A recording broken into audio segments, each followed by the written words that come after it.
గోడ మీద పిల్లివా, అడవిలో సంచరించే పులివా? పులి తన ఊపిరిపోయిన ఉనికి కోల్పోదు. సమూహంలా కాకుండా ఒంటరిగా తిరిగే సాహసం తనది. తాను వెంటాడే జింక కోసం ఎంతో సహనంగా ఎదురు చూస్తూనే ఉంటుంది. సమయం రాగానే తన పంజా పవరెంటో చూపిస్తుంది. ఆకుల అలికిడి కూడా గాఢ నిద్రలో గమనిస్తూ ఉంటుంది పులి. మన ఫోకస్, డిటర్మినేషన్ అండ్ డెడికేషన్ అలా ఉండాలి. నీ పేరు కోసం ఒక పోరాటం జరగాలి. గెలుపు కోసం ప్రాణం పణంగా పెట్టి పోరాడాలి. విజయం తప్పకుండా సాధించాలి. నాది కాని దానికోసం నేనెప్పుడూ ఆశించను. నాదైతే నేను ఎప్పుడూ వదులుకోను.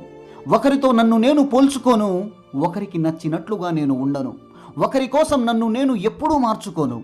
నేను ఎప్పుడూ ఒకలాగే ఉంటా అనే యాటిట్యూడ్ ప్రతి మనిషిలోనూ ఉండాలి. మన జీవితంలోకి ఎంతోమంది వచ్చినా, ఎన్ని సిరులు వచ్చినా అన్నం పెట్టిన వారిని, అన్నిటికీ నేనున్నాను నువ్వు ముందుకెళ్ళు అని ధైర్యం ఇచ్చిన వారిని, ఆశ్రయం ఇచ్చిన వారిని ఎప్పుడూ కూడా మరవకూడదు.